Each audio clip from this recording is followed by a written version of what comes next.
Hi, everybody. I'm Brittany Lewis with Forbes Breaking News. Joining me now is Executive Director at Maryland Hillel, Ari Israel. Ari, thank you so much for joining me. You're welcome. Thank you for the opportunity to have a conversation this afternoon. We have seen pro-Palestinian encampments pop up on universities nationwide. Earlier this week, there was a sit-in at the University of Maryland. Some Jewish students at various universities have said that they don't feel safe at school.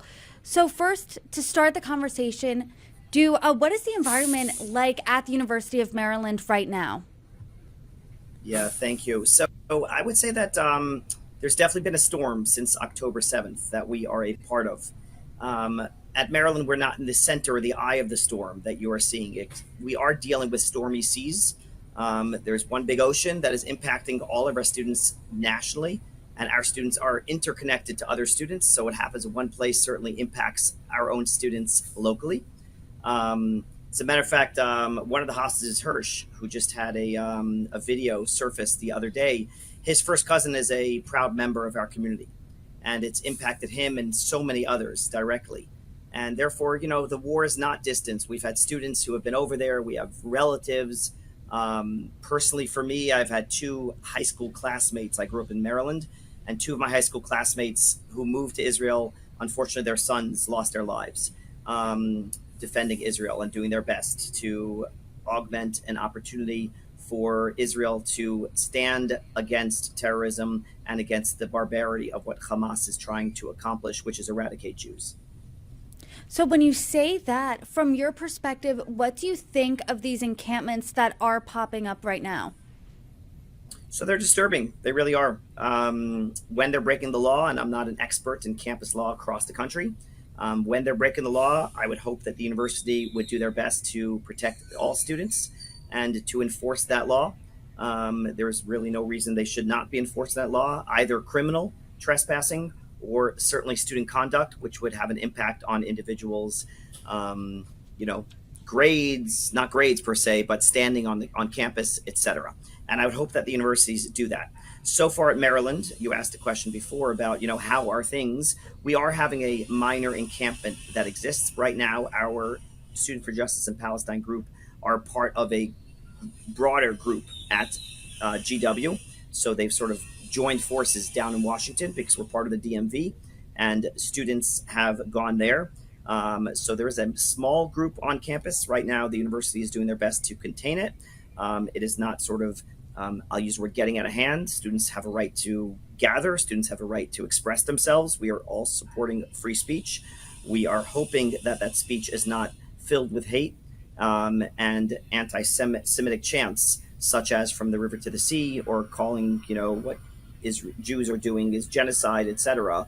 It's really harsh, and we faced that for the last 6 months as well. As of right now, this week, this moment, do you and the Jewish community on Maryland's campus feel safe? So it's a great question. I would say that overall, our Jewish students are feeling safe, which means that the university is doing a good job of supporting our students.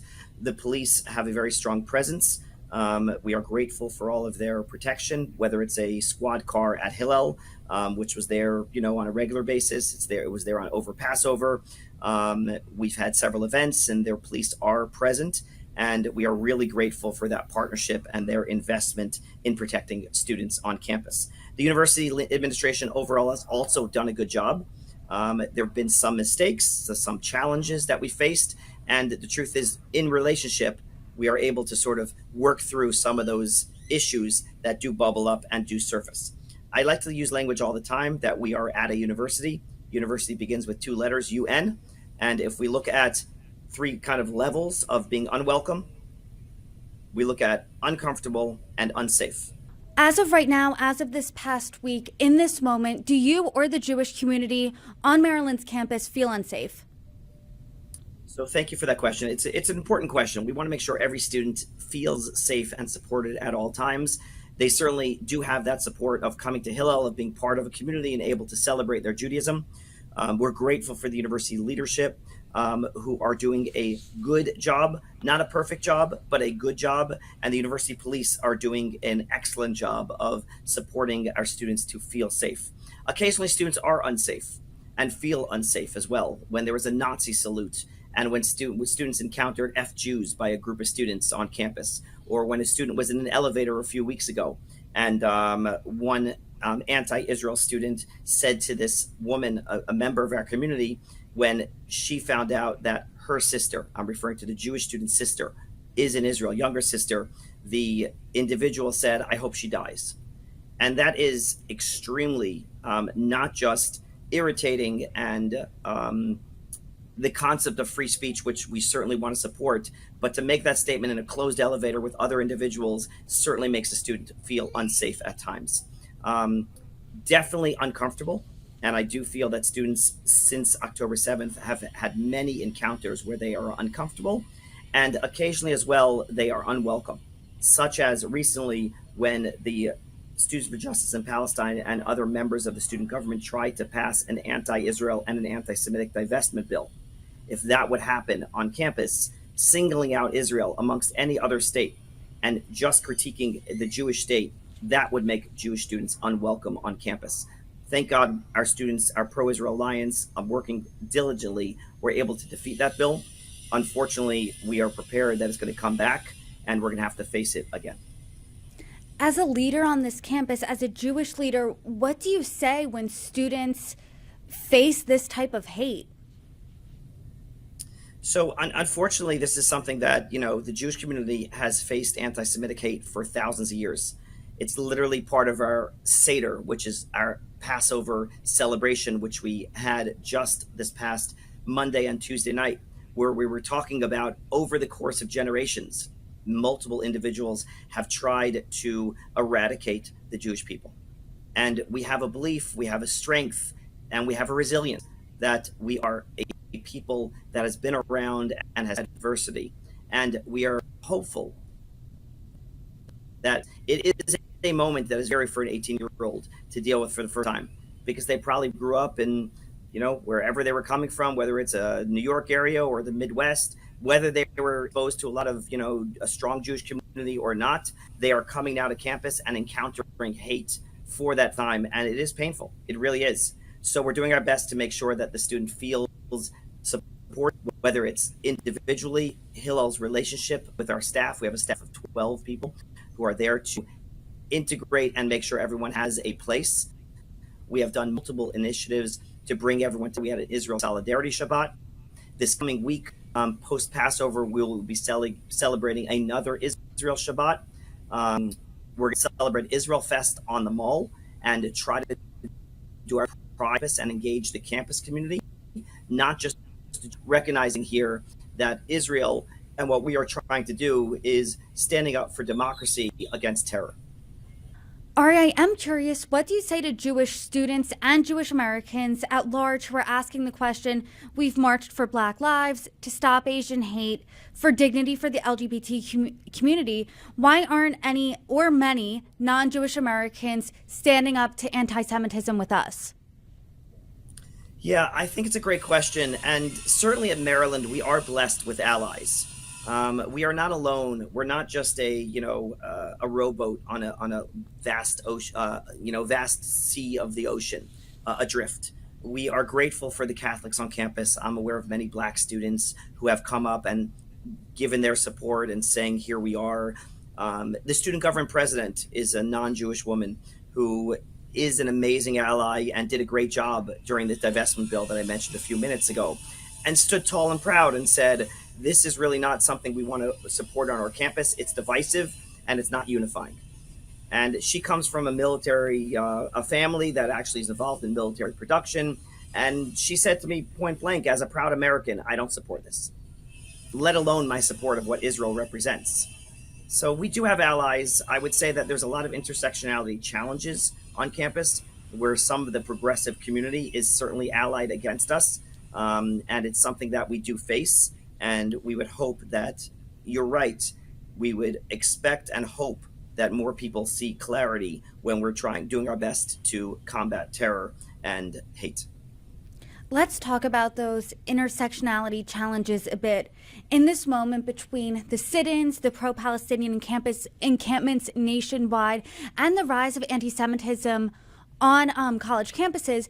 Have you found it hard to foster a more inclusive environment? Yeah, so it's a great question. 2.5 years ago, fall of 21, when we faced some anti-Semitic flyers on campus. Um, Maryland Hillel sponsored an evening called Spin Love, Not Hate. And we actually had an individual, a black woman who lost her son, unfortunately, to a racist murder on campus. She was our keynote speaker. We had the Muslim Student Association, the Black Student Union, the Catholics, the student government all come out and say we are against bias. And it was a moment of strength. Hundreds and hundreds of university students stood there and saying we are in this together. The university president was there, the student government president was there, a non-Jewish individual, and they passed a unanimous resolution in support of the Jewish communities facing hate. Now we are 2.5 years later facing which we just faced, a divestment bill, which is filled with this idea that we were going to single out the Israel state and try to isolate Jewish students on campus. And that hurts. It really does. It hurts that some of those allies are no longer willing to stand up and saying we stand against anti-Semitism. Several of the members of the Students' Justice in Palestine continually claim that they are not anti-Semitic, just anti-Israel. And I question, and the Jewish students on campus question, that when they wear swag with a map of the state of Israel, and it is filled with Palestinian colors without any room for Jewish identity or Israel identity, how could that not be called anti-Semitism when you're erasing a Jewish identity? When their swag also says in Arabic that all of Palestine shall be 100% Arab. Well, if you're really not anti-Semitic, then where are you expecting the Jews to go? Perhaps they're asked to go back to Poland, which we've heard before. They haven't said that, but it certainly implies that Jews are not welcome. If you don't call that anti-Semitism, I'm not sure what it is. Is there any collaborative effort? I know you said there was one 2.5 years ago, but right now between different faith groups on campus and Jewish faith leaders to make a more inclusive environment, to bridge this gap, create bridges between these different student communities? Yeah, it's a great question. Several of our Jewish students have tried multiple times. Terps for Israel, which is our largest pro-Israel coalition, which is a proud part of the Hillel umbrella. We are an umbrella organization of a community of communities. We have 30 student groups under our umbrella. Terps for Israel is sort of the largest arm of our community that is supporting our pro-Israel agenda. And we also have another group called Mishalanu. And Mishalanu is a group of Israeli students on campus, either born in Israel but now as students on campus, or their parents and they speak Hebrew at home. So it's another one of our clubs on campus. And one of the student leaders of one of the groups said that they talked to one of the members of SJP and said, hey, is there room to converse? And the member simply turned to them and said, you are an oppressor. And that really hurts. Because if you're talking about you are an oppressor and you say, look, I don't support the Israeli government, I'm nervous about what's happening, in the Middle East, that's one thing. But to turn to a fellow student and a fellow Jewish student and saying you are an oppressor actually hurts and smites, and it doesn't foster much dialogue and much room for bridge building. The Jewish community has expressed over and over again that we are willing and able to talk, and we have been stonewalled each time and have not met with fellow students who are willing to embrace that conversation. Is there any way forward, do you think, for people on campus to protest maybe Israel's government, Israel's policies, without crossing that line of being anti-Semitic, of singling out those individual students? Yeah, I think that's a good question. I do feel that if individuals are critical of the Israeli government, the Israeli people themselves, prior to October 7th, were continually protesting some of the judicial reform and judicial overhaul that was taking place in Israel. There were hundreds of thousands of Israelis who said that we are not supportive of the Israeli government. I actually think that's fair game. Like, we as Americans should be able, using free speech, to say we critique whether it's the Biden government or the Trump administration, to say we disagree with what's happening. And unfortunately, we're seeing a lot of political divide both in America and in Israel. And yet, what we consider anti Semitism is where you're not giving room for Jewish students to express themselves, where you're singling out Israel and in divestment bill and saying, yes, Israel perhaps has committed some challenging moments during this war. The reality is that we didn't start this war. We didn't ask for 1,200 Jews to be, and not only Jews, but Jews and non-Jews to be slaughtered, and barbarism and rape and taking hostages on October 7th. And to deny that and to say, oh, it's just Israel's fault, I think is an atrocity. And there's a professor on campus who has been open about saying that the Jewish women who have said that they've been raped, they're just fabricating lies. That hurts. It really does. And I think we need to do our best to stand together and to find those allies. I'm hopeful we'll find those allies again. I really am. Our community is strong. I think the University of Maryland is a diverse place, and we will once again persevere. It's just a painful moment for both sides right now who are expressing and losing individuals. And my heart does go out for Palestinian children who are being killed. And it really is a painful moment when there is such loss of life. I wish Israel did not have to defend itself. I wish Israel could live in peace, and I hope that time and moment will come. In this moment, what do you think's missing from the national conversation when we're seeing tensions at an all-time high on this campus or on campuses throughout the country, reaching a boiling point now, but a rise in anti-Semitism since October 7th? Yeah, I hope that where there's a yin and a yang, right? There's a pull that society continues to sort of shape and shift. And I do hope and I do believe in the betterment of human beings. I really do. And I'm a proud American. And I am hopeful that there are other Americans who see the challenges and the hatred. If there's an Islamophobic incident that happens on campus, and unfortunately, there have been a few Islamophobic incidents on campus where it's reported to me that a woman was wearing a hijab, which is a traditional Muslim head covering, and was called a terrorist. Don't know who did it. I don't know. I'm not saying it was certainly not a public member of our community that did it. It was reported to us that this happened. My heart goes out to her. I really do. It's a sad moment that there's such hatred that exists. And we all should have a time where we're able to get along.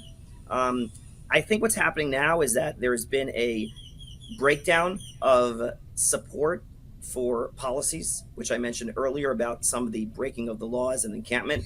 And I'm grateful for the University of Maryland. There was one disturbance a few weeks back where Congressman Jamie Raskin, who is a member of the Democratic Party here in Maryland, and is a Jewish member of Congress, came to speak to campus a few weeks ago. He came to speak at the physics department, and it was a lecture on democracy sponsored by a professor who sponsored a lecture in memory of his Holocaust surviving parents. And Jamie Raskin was shouted down by individuals on campus. And that was our first time where we had such disturbances, where there was lack of respect and lack of a willingness to dialogue and willing to have a conversation. And Congressman Raskin tried. He tried multiple times. And that's a sad reality that individuals are just, strong-headed and saying, we have the truth. And the answer is, I hope we all express ourselves in such a way that we can learn from each other and grow together and have tough conversations. But it has to be conversations and dialogue, not screaming and shouting each other down. And the university came, and I mentioned before, where I feel Maryland has done a very good job.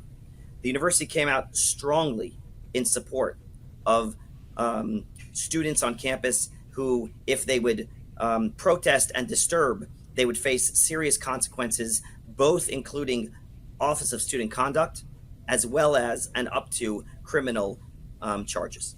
And that's really what we can ask of the university. They're not going to stop everything, but they have to have policies and then ultimately enforce them. From our conversation, it sounded like there was a moment of unity about 2.5 years ago, members of all different types of faith coming together. Now that doesn't appear to be the case. So what do you think is the path forward? Well, I think the first path forward, I think for all of us, is to pray. And I, as a religious individual, I do believe in prayer. And I also believe in human interaction. It's not simply relying on God, but it's a partnership. and we have to do our best. And I do hope that Israel will continue to eradicate the evil of Hamas and to do its best to free as many hostages as possible. Um, and I do hope that some negotiations will come forward.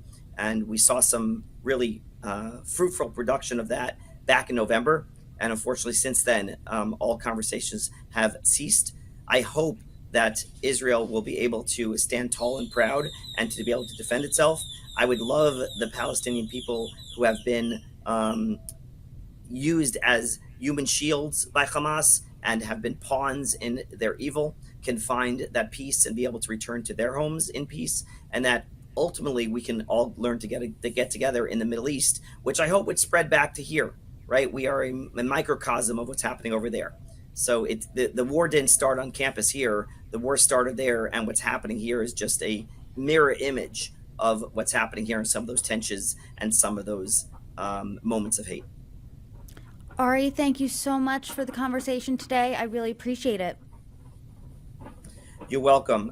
The only thing I'm going to end, if I can, and just a line I like to use all the time, is I hope that in the midst of all this pain and turmoil, when we are seeing such raw emotions and raw pain that exists, that we as human beings can find the empathy in the other.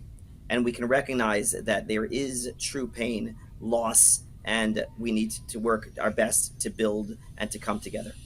Sadly, we have been only reacting to the noise that exists, and we're continually sort of pummeled by the tensions. My prayer and hope for all is that we go back to not making noise, but creating music and magic together. Thank you. Well, that's a beautiful note. Thank you so much.